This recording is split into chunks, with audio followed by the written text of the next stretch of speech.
Hi everyone, welcome back to my channel. In today's video, we're going to be talking about Hermes again. In my last video, I shared the top few reasons why I have so much respect for Hermes as a brand, and it has nothing to do with, all the quota bags, the Birkin, the Kelly, and the Constance. It's really a larger dialogue around the brand itself. So if you missed that video, I'll link it up above and you can go ahead and watch it. But this video is going to be geared towards those of you who are either interested in Hermes or already a customer of Hermes and you're on the journey. I know a lot of YouTubers here talk about the Hermes journey, and I get that it is kind of a journey because sometimes you're looking to get a pretty coveted item like the Birkin or the Kelly or the Constance, right? Those are the three most common bags that a lot of people are after, and it may take some time and patience. So I thought I would make this video, and I'm going to list 10 don'ts. So 10 things you do not want to do on this Hermes journey of yours, or if you're starting your Hermes journey, 10 things to basically avoid. And the first one is don't get sucked into the hype, especially if you are thinking about getting one of the quota bags. There's so much hype, there's just so much noise around how special these bags are and how exclusive they are and how difficult they are to get and all of that. And while they may all be true, at the end of the day, they are bags to put your stuff in, to carry around. Now, for us who are handbag lovers, the Birkin, the Kelly, and the Constance might be a little extra special because they are all handcrafted. The quality of Hermes is supposed to be quite superior compared to other luxury handbags. And of course, there is the exclusivity factor. So if you're looking to get something that not everybody has, then that also could add to some of that sort of, hype. But please don't get sucked into the hype until you have actually seen one of these bags yourselves. And of course, you may not be able to easily get your hands on one at the boutiques, although they do have samples, by the way. I have seen clients looking at the samples that are not available for purchase, but if you want to try on different sizes and compare, I have seen a young lady do this on one of my visits, and she literally had every single Kelly of every size in her hands with the essay kind of teaching her. So I don't know if this is made available to every client or if there has to be some kind of, rapport with the essay for them to bother to even bring out the bags to show you the samples, but I did see it, so with my own eyes. But if you can't get to an Hermes boutique, or you don't feel comfortable asking at a boutique, then you can also go into, those secondhand shops, consignment shops. That's what I did. I went to Rebag here in New York, and I just tried on a bunch of Birkins and Kellys to see. And I think you guys will know if you watched my earlier videos after I purchased my Birkin that I had a really big change of heart while in the Rebag store, because I realized what I thought I might like, I really didn't like at all. And what I thought I didn't like, I really fell in love with, which was the 30 size Birkin in this exact combination. So I feel like instead of getting sucked into the hype, you really want to just check out and do your own research in person if you can. I know it's hard. If you know somebody who owns one, then maybe see if you can go and shop their closet, right? Go to their home, try on the bag in front of the mirror, just touch and feel it for a few minutes and see how you feel. I feel like you can really kind of sense whether something is right for you or not once you actually touch it and hold it versus seeing it from afar, let's say through a screen or, printed in a magazine or something like that. So please don't get carried away with the hype, because we all know that no matter how much money you have, these handbags are still quite expensive. And so it's a fairly large purchase unless you are, Kim Kardashian and you have hundreds of these. I think for, the average person, such as myself, it's going to be a pretty rather large purchase, especially for a non-essential luxury item. So just don't get swept up in making such a big purchase without doing your research. Then number 2, don't buy a bunch of stuff that you don't want from Hermes just to build purchase history. I feel like a lot of people do this, and I can understand, because sometimes when you're a really true handbag lover, a genuine handbag enthusiast, and you want a certain bag, you might just do what it takes to get to that bag, right? But I feel like there's a different way to go about this. So I have heard a lot of people talk about how your spending with Hermes has to be at least the price of the bag you're trying to get or more. You have to have a high spending purchase history in order to even be considered to get a bag. Now, in my personal experience, I don't know if I just got really lucky. I do feel lucky that I didn't spend a whole lot, and I certainly didn't spend as much as the bag, and even my spending all put together, including if I were to include like gifts from my husband, that's probably not in my purchase history. It probably doesn't count towards my my credit, if anything. But if you add it all up, then the total amount over like 4 years time is still lower than the cost of the Birkin. So again, I don't know if I just got lucky. It might be an exception to the rule. I think it sounds like it varies as well, whether it's like New York or the US versus like Asia or Europe. Paris has a whole different system. But my point is this: if you really want one of the Coda bags, then either try to get it straight away from the boutique, and I'm going to talk about this in a minute, or you can go the pre-loved route, and we all know that the resale value on the pre-loved market is much higher, and many times it's double or triple. But frankly, if you're saying you have to spend at least the equivalent of the price of the bag itself in order to even qualify to maybe get the bag, then it just seems like if you have the money to burn anyway, instead of wasting your time and energy collecting all kinds of stuff that you don't genuinely want in hopes of getting a bag, why don't you just go straight to the bag, pay the inflated price, but on the pre-loved market, you can pick exactly what you want, the exact size, color combination, condition, right? And you kind of cut through all the other stuff in a way. And yeah, you're spending more, but you're guaranteeing that you get the bag that you want, versus there are many, many people that talk about how they've been shopping with Hermes for a long time and they've spent massive amounts of money and they have still not been offered a bag for whatever reason. I don't know why that is, probably all kinds of different reasons. So just because you have a massive purchase history with Hermes does not guarantee anything. It doesn't mean anything. So I feel like a lot of it is kind of luck, timing, your relationship with your sales associate, inventory levels, when you happen to ask, things like that. So you don't want to leave that up to fate. It's a lot of money that you're putting out there for a handbag. And so don't buy a bunch of tchotchke that you don't want. In my case, I have bought a bunch of things from Hermes over the past several years that I absolutely love and use, especially the bracelets. I have a number of bracelets. They're my favorites. I'm usually found wearing at least one Hermes bracelet every single day, practically. And the other things that I've purchased, like the perfumes or scarf, belt, I love, I use. And after I got my Birkin, I still shopped and I got the little lip balms and the lipstick. I mean, this one I use daily. So it's not like I bought a bunch of stuff in order to qualify to get a quota bag. I just bought the stuff for the sake of those things. I wanted those things specifically, with or without a quota bag, if that makes sense. And that was the same before and after I got my Birkin. So I would encourage you to really stick to what your goal is. I know it's harder said than done because there's temptation to just or pressure to just keep shopping to show them you see, I'm really loyal to the brand. But you can be loyal, but also transparent about what you really want, which is just the bags, right? So I'll circle back around to that in a minute. So I wanted to definitely share that about, not buying up stuff that you don't want. By the way, I noticed that a lot of people who talk about, I had to spend X amount and they still haven't offered me anything. And I bought this, and this. And I noticed for those people who didn't really want those items and just bought them for the sake of purely building up purchase history, there seems to be a lot of resentment and anger and disappointment. And I don't ever want to feel like that. I want to choose my items carefully, know that I want that item for what it is so that I can enjoy it and appreciate it. And whether I get something out of it or not is not the point.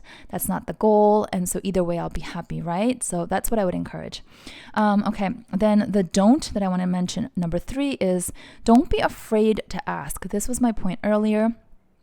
If you want, let's say, a Birkin or a Kelly, please go and ask a sales associate. I feel like there are a lot of people who have a lot of angst about the Hermes process and feel either really agitated by it or, just frustrated or intimidated by it. I've gotten a lot of comments on my last video where I talked about the aspects that I really respect in terms of how Hermes operates their business. They're not perfect, but there are definitely positive aspects that I wanted to highlight in that video. But I got some comments saying, it's not really a classy brand because they force you to spend all this money. And no, they don't force you to do anything. In fact, a brand can never force you to do anything. It's your hard-earned money. It's your money. You're in full control. So you can choose whether or not you want to, spend or not. And you can also choose to ask for something, right? So unless you are turned away, there's really no cause for having angst. If you haven't walked into an Hermes store, looked at a sales associate and politely said, I would like to have X, Y, or Z, then really, it's hard to say like Hermes is at fault for not offering these bags because you never asked. It's kind of like anything in life. You have to ask in order to even have the opportunity to receive, right? So I would say don't be afraid to ask if there's something that you want. Whatever it is, just ask. The worst thing that can happen is that they say no, but then you can ask again, right? Then the don't number 4 is don't be afraid to say no. I feel like a lot of people, at least on YouTube, I see, they get offered a bag and they don't like it. They don't like the color, they don't like the combination, they don't like the size, or it wasn't the bag they were hoping for. They get the Picotin instead of the Birkin, or they get offered the Evelyn, but they wanted the Lindy, and they're like, well, I couldn't say no. I can't say no. And I'm here to tell you that you absolutely can say no, and I have said no repeatedly. Okay, so I'm going to give you some small examples, and I feel like, you have to feel empowered as a customer, and these sales associates, while it may seem like they're holding the power, they're there to serve you. Their entire job is to serve you to close a sale, okay? And to give you a pleasant experience, hopefully, on top of that. So, for example, when I wanted my mini Evelyn, this was the only bag, honestly, that I really wanted from Hermes, like ever, until later I finally warmed up to the Birkin. And you guys know that story if you watch those previous videos when I got the Birkin. But yeah, out of the entire Hermes bag collection, I really only wanted the mini Evelyn, and it was always the mini size only, and only in this color, in this combination for some reason. And you guys know, if you know my collection, I just love caramel and camel shades, both in my wardrobe and in my accessories. And so I went in and made an appointment, and this was my first time ever asking for any kind of bag. At that point, I had only made like small purchases, and I said, I'd really like to see a mini Evelyn, and I'd like to know if you have anything in gold, the gold color. And the sales associate at the time said, let me go check. And then eventually she brought out 3 or 4 different colors: black, one was like a midnight indigo navy type color, red, like a tomato red. I don't know the formal names for these. And I think it was Etupe, or was it Etane? I think it was Etane. I was with a friend and she was trying them on too. And the sales associate, I didn't know her at all. I had no history with her, and she was kind of just anticipating my response. And I didn't even touch 3 of the colors. The only one I touched was the red one because I thought it was really cute for my friend, and I was like, oh, you should try it on. But I didn't even touch the other 3. And when she offered to take the black one out of the box, I said, no, it's okay. That's fine. Thank you. I didn't want to waste her time. And I basically said, I really have my heart set on gold, and I'm wondering if you will have gold available anytime soon. So essentially that's a way of saying, no, she says, here's the black one, here's the navy one, here's the red one, and here's Etane. And I'm like, no, thank you so much, but no, right? So I said, I really, really only have my heart set on the gold one. And she said, yeah, well, we don't have any available, but maybe we can put you down if there's like a wait list. I don't think she used the word wait list. I think she just said, I can take your information down. And I was like, that's great. I had no sort of expectation. I thought, if it works out, great. If it doesn't, whatever, it's a bag. And about 2 weeks later, a different sales associate called me, who then became my main sales associate. I really adore him. I like his style. And he basically said, I have it for you. Unfortunately, I was not at my phone at the time, and so I didn't receive that message until a full day later. And by the time I called him back, he said someone else had sold the bag to their client, so it was no longer available. I mentioned this all in my previous unboxing of this, but long story short, he was really, really, just so lovely. And I said, oh, that's too bad, because this is the only color that I wanted. This is the only bag I wanted. And eventually he called back a little later saying, I worked something out with a different store. We kind of traded bags because they needed something from our inventory, and we needed this one for you. And I felt really bad that after I had called you, that it was available for you to pick up, that, it's sold, and it had only been like 24 hours. So he found another one, and I was like, thank you, that's beautiful. I was so excited, and I went and I picked it up, and I was happy. So, my point is, don't compromise, because again, you're spending hard-earned money. It's not like they're giving these things away for free. So I didn't want a different color. This is what I wanted, and I'm happy that I, didn't settle. I also wanted specifically gold hardware on this one because this is a very casual looking bag. So I wanted it to look a little bit more formal so I can kind of dress it up and down on this one specifically. So again, when they said, how about, palladium hardware? I was like, no, for this one, I want gold. So I don't think I was very like stern about it, but I just expressed my, I was like, I would really prefer gold on gold. And so you can definitely say no. Also, there were other items, not bags, that were shown to me like, oh, would you like to try this on? Or would you like to see this? Or how about, or when I got my Birkin, how about a Twilly for your Birkin? And I just said, no, not today. Thank you. You can definitely say no. Now, I understand it's a bigger deal if they bring out a Birkin or a Kelly and you say no, but I actually know people who have said no. Okay, I personally know people who have said no. And by the way, there's a saying that if you get a Birkin or a Kelly or a Constance, those 3 main quota bags, and you're not happy with it anyway, but you take it because you don't want to say no. Apparently, if you take something, it's sort of like the clock starts again, meaning it's highly unlikely they're going to offer you another of the same bag in like a few weeks time or a few months time. So it's almost like you're prolonging the process. Like if I had accepted a Birkin in a green color that I didn't want, but I felt bad, so I took it, then it would probably take even longer for me to ever be offered this one that I wanted in gold because they know I already got one. Does that make sense? So yeah, please feel free to say no. You are in control of all of this as a customer to a large extent. The other thing I want to say is don't be afraid to change your mind. So I did this. I changed my mind in a big way. I mentioned this in previous videos, but I actually initially asked for a Kelly. I was like, I really want a Kelly because I need the strap. Then I did my research and I went to Rebag, as I said, and I tried on the Kelly and I did not love it. And I was really surprised by how much I love this one. And I thought, oh, wait, I guess I didn't really know because I never had an opportunity to actually try them.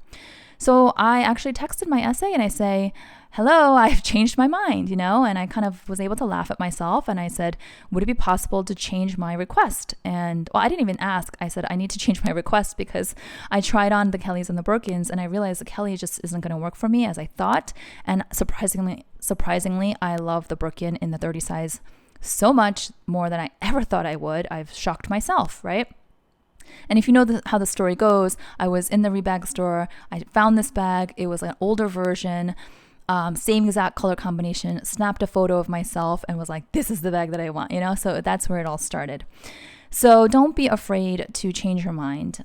Also, don't be afraid. I guess this is number 6. Don't be afraid to return something if you don't love it. Okay, so, of course, you want to be pretty sure when it comes to like main purchases for your own sake, really. If you're going to splurge so much, you don't want to come home and be like, ooh, did I make a mistake? That's so stressful. But on any item, really. So I purchased a necklace from Hermes. I never showed it on my channel. I never unboxed it because as soon as I got home, I tried it on again. And the charm on the necklace, it was like a little pendant. It was a Kelly lock, kept flipping over. And I realized I would never lay flat on my chest or my neck. It was just kind of the way it was designed. And I thought, oh, I don't really like this because it's kind of bothering me. It's sort of scraping against my skin as it flips. And it just, I don't know, it was really annoying. So I was like, I don't love this and I'm going to return it. And so I texted my SA right away and I was like, I have had a total change of heart after seeing this at home. It's actually not comfortable and it's not laying flat. And I'm going to come and return it. So when will you be there? And we just kind of coordinated really quickly and I went. And ultimately, that's when I picked out this because I returned it and then I was kind of browsing while I was returning it at the register and no problems whatsoever, no snarkiness, no asking questions, it was still in like brand new condition with all the stickers on, of course, original condition. It had only been like, 2 or 3 days since I bought it, had the receipt and all of that. And it was a very easy, smooth, pleasant transaction. And so while I was browsing, I saw this and I was like, oh, this is so gorgeous. And of course, obsessed with gold, gold, gold. And so I thought, wow, this is really nice. And I love to write. You guys know I love to write. I have to write out my feelings and my thoughts and my ideas. So I got this notebook cover. It's the Ulysses notebook cover. And then I got the notebook insert as well. So I love this. I know it's kind of fancy for just a notebook, but I love the feel of it. I'm a very tactile oriented person, so every time I reach for this, it just feels so nice. It's the same Togo leather as my Birkin, so it matches, and it has the raw, soft leather lining down here, so it just feels really great. And honestly, compared to like the Louis Vuitton Agenda and things like that, it's much more reasonably priced. So if you compare the prices, anyway, so yeah, don't be afraid to return something, you know, if it doesn't work for you. If it doesn't work, it doesn't work, right? And so yeah, I wouldn't settle. Okay, point number 7, I think we're on, is don't feel like you have to be somebody. Don't like fake it. Don't be fake, basically. What I mean by this is a lot of times you go into these glitzy high-end luxury shops, whether it be Hermes or anywhere, really, Chanel, Louis Vuitton, Dior, anywhere. It's the lights. It's the sales associates in uniform. It's the white gloves you might see when they're pulling out items. It's the other clients that you might see that look fancy or whatever. Whatever the case, the atmosphere might pressure you to like act like you're someone you're not and sort of fake your way through it. And I think that that's not good for you, but I also feel like the sales associates can see right through it. So when I went to Hermes for the very first time in Paris, I talked about this. I had a lovely experience. I was a complete newbie, knew basically nothing about the brand except for that they had an equestrian culture, and I love horses, and I rode horses and I took care of them and all of that in college. So I was like, ooh, this is so cool. It like, I don't know, it just personally spoke to me in terms of their history. But other than that, I knew nothing. So when I went in, the sales associate that was helping me, she was lovely. And I basically was like, I don't know where to start. I wasn't like trying to be fancy. I wasn't, trying to be this sort of knowledgeable client, or, I wasn't even dressed up. I was literally dressed like in jeans. It was so casual, so casual. And I was just like, I don't really know where to start. I don't really know what I want, but I think I kind of want a bracelet. I was kind of looking at the scarves. And I was like, And she was like, okay. And she was like teaching me about the brand. She was excited. She was telling me about the colors and the sizing, and she was recommending things and going to the back and bringing out new items. And she was lovely. And I feel like if I had faked it and been like, this, and like, acting all bougie, she would have been like, really? So don't feel like you have to be fake. Even when I go into the shops now and I go to Hermes now and I meet my sales associate, I'm literally like, I have no idea if this matches. Does this look good? I'm like, does this work for my skin tone? Or like, would you recommend this? And a lot of times he's like, no, that doesn't look good on you. or he might say like, try something else. You always pick the same colors. Or, I feel like it should be a fun experience where you can be authentic and be yourself. And that also will lead to building more rapport with whoever you're working with, because you're just being genuine, right? So yeah, don't be fake. Point number 8 is don't be rude. We don't want a rude, snarky sales associate helping us, and they don't want a rude customer. I'm sure of that. So, I don't pester my sales associates. I don't message them a million times. I talked about this in my Birkin Q&A video, which I recently reposted on my community pages because I've been receiving some questions, and I answered basically all the questions in that really in-depth Q&A. So if you missed it, you can go ahead and watch it. I shared it last year. When I ask for something, I literally write like one line. And if my sales associate doesn't respond, I just wait 2-3 days, and 99.9% of the time I get a response saying, oh, I was out on vacation, I was away, or I was really tied up, or so I'm like, great, I'm glad I did not follow up and pester. Don't be demanding. Don't make it seem like they're in charge of everything, and if you like basically yell at them and demand and stomp your feet that they can pull some strings, they are literally employees. They're employees. Their level of control only goes so far. They can go to the back, bring you stuff if they can, if they're allowed to. They have to get clearance from their manager. So just be polite and courteous and pleasant, and I'm sure most sales associates will return that favor to you. And if they don't, if they are really rude and just yucky and crummy, then don't spend your money with them. No, walk away, go to somebody else, right? I also feel like it's a very, very telltale sign when you don't buy something and they treat you exactly the same.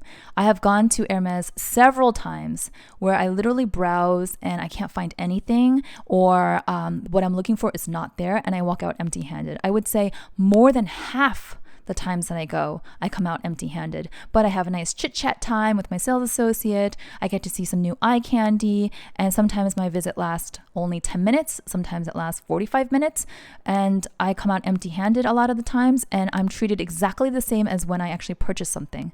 And I think that's very, very telling, so that, you have a sales associate who's just there to service you versus like pushing anything on you, making you feel bad, pressuring you, things like that. The reality is that they need to sell in order to, do a good job. Their performance is evaluated on how much they sell, but a really smart sales associate will not be pushy and will not make you feel bad, because they know that this is a long-term relationship that you're building, and you want to leave feeling good about the experience and also the brand, because they are ultimately representatives of the brand, right? Okay, then what are we on? Point 9? Oh, we're almost done. Okay, so point 9 is don't ask multiple sales associates for the same thing. I know it can be frustrating as customers, like we just want what we want in the moment. And with Hermes, it's not like that, especially with their quota bags. The demand is so high and the supply is really low comparatively. So there's always going to be many disappointed customers who just they get sick and tired of waiting, or they feel like they're never going to get what they want. So I get it. I understand that it can be frustrating, but going around the store and asking multiple sales associates for the same thing is really inappropriate and rude. Just put yourself in the shoes of the sales associate who is trying to help you. Also, going like multiple times. I've heard stories where someone might go to a sales associate, someone might go to an Hermes boutique like 2-3 times a month, but go to different sales associates to see if they all have the same answer or not. Like, I guess they're testing to see if maybe a different sales associate might come through for them. I don't know. I just feel like that's a little bit it's just a little sneaky. I mean, I am perfectly okay with switching sales associate, but just being transparent about it and being like, hey, if you're not there that day, I'm going to just work with somebody else. Or do you mind if I check in with this other sales associate, because I'm really eager to find out about the availability, and just kind of be like open and honest and sort of authentic about it. And point number 10, last point here, don't be intimidated. Don't be intimidated. I feel like this whole process of shopping anywhere, not even just Hermes, but anywhere, should be fun, make you feel kind of giddy and lighthearted. And even if you're spending a lot of your hard-earned money, you should feel like it's worth it, because you're happy you got exactly what you wanted and this is what you came for. Right? Or I don't know. I just feel like it's supposed to be a fun, enjoyable process. These are non-essential items. You don't need to do this. You're doing it for your own fun, isn't it? Why else do you shop for these kinds of luxury items? Because it's fun. At least for me, it's fun. So please don't feel like you have to be intimidated. I know a lot of people say I don't know what to wear when I go in. I can't make eye contact. I don't know what to say. You're a full functioning adult who goes through life and interacts with probably hundreds of people, all the time, just everywhere you go. And I'm sure you don't shrink away and get nervous. The same thing for places like Hermes. These are people, they're sales associates. I too was intimidated at times in the very, very beginning, but because I was, luckily, I was met with a lot of polite and courteous sales associates. I thought, oh my gosh, they're so nice. Let me just be normal. If I'm awkward, they're going to be awkward. They're going to sense that. And I have had experiences where I've met with snarky sales associates, not at Hermes, but at other luxury brands.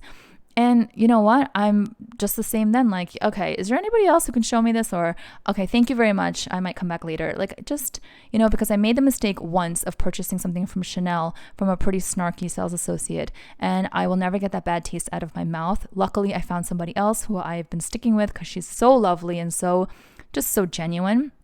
But I really think that one ugly sales associate experience can really turn you off a brand. And that's unfortunate, because the brand might have a lot to offer. And unfortunately, you just met that really cranky SA that one day. So maybe give them a chance one more time. But yeah, don't be intimidated. I've dressed up once when I went to Hermes because I was meeting a friend. But all the other times I just dressed like I normally dressed. My favorite white sneakers. I always wear my white sneakers. So literally I'm in my Cole Haan white sneakers and jeans.